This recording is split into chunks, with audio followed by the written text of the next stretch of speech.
This Avalanche Safety Report is brought to you by Mountain TV. Watch Mountain TV anywhere with our free Roku, Apple TV, and Fire TV apps. Learn more at mtn-tv.com.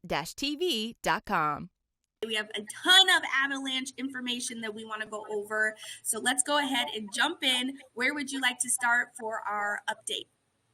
I want to start by kind of showing where the danger map sits kind of mid-week here in Colorado. And so this storm that rolled through Monday night and into Tuesday essentially created dangerous avalanche conditions across the state. And although that storm is now in our rear view mirror, we're still living with the impacts. And so you can see we have widespread, considerable avalanche danger. Mm-hmm. We might see a few areas get back to moderate danger by the end of the work week, but that's going to be very short-lived, and I'll show you why. So the storm on Tuesday was really ferocious. And as you can see here from some people that were out in the field, the snow that we did get, which was upwards of 1 to 1.5 feet in some places of snow, came in with a ton of wind. And so we were drifting snow all over the place in unusual places and widespread blizzard-like conditions, as these videos are demonstrating. And so here's just an example of the kinds of winds we were dealing with. This is from Loveland Pass, and what we can see here is during the meat of the storm, we had winds constantly blowing in the 20 to 30 mile an hour range with gusts, into the 70s. And so this created a new slab on top of the snow surface. We did unfortunately get our first signs of dust in our snowpack at the very front edge of this storm, but we've built new slabs on top of the snowpack, which has weak layers buried anywhere from kind of 2 to 3.5 feet deep. And so we had a little bit of a natural cycle. And although the natural cycle is behind us, like I said, we've got dangerous conditions lasting through the rest of the work week. And what all that really strong wind did was create a highly variable snowpack. You can see we've got areas that have been stripped completely clean next to big areas of deep wind drifted fat, slopes. And so the most dangerous slopes are going to be those that essentially experienced all the loading. But as this photo from around the Aspen area shows, you can see that snow height varies dramatically over very short distances.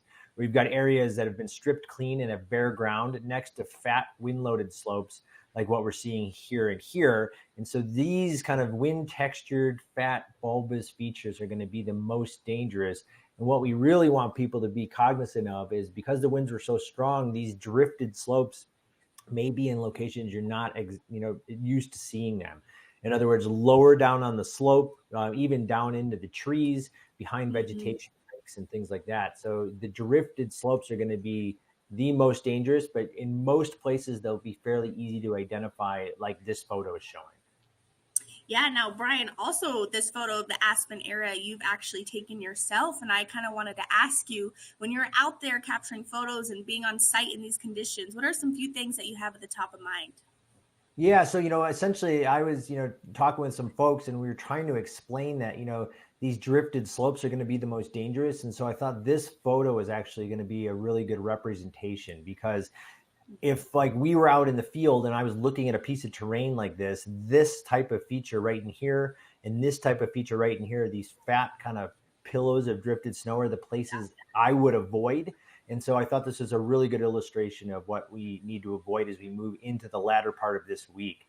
And then, even though things will slowly stabilize throughout the week because we don't have that much snow on the horizon until the weekend. And here's another example of kind of wind textured snow. So when you see this wind textured snow on steeper slopes, these are the kinds of things we want to avoid, because we can see here that we can produce these avalanches. So here's a really good example of a big fat wind loaded pillow with an avalanche breaking below it. And these are the kinds of avalanches that we expect to run through the remainder of the work week. And then we have our next system that rolls through starting on Saturday night and lasting into Monday. And this is going to bring another kind of 6 to 12 inches across the state. And this is coming with a little bit of wind as well. So that's going to keep the avalanche danger elevated. And we're going to have widespread, considerable level 3 avalanche conditions right in the middle of the weekend. So we're not going to have enough time for the snowpack to stabilize from the load on Tuesday before we have another round of loading that happens in the middle of the work week. So expect dangerous avalanche conditions, widespread, considerable avalanche danger to last in through the weekend and into the early part of next week.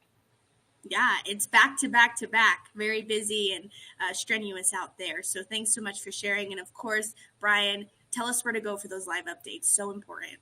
Yeah, again, as always, conditions do vary depending on where you're going in the state. So please get your local avalanche forecast at colorado.gov/avalanche or on the CAIC mobile app.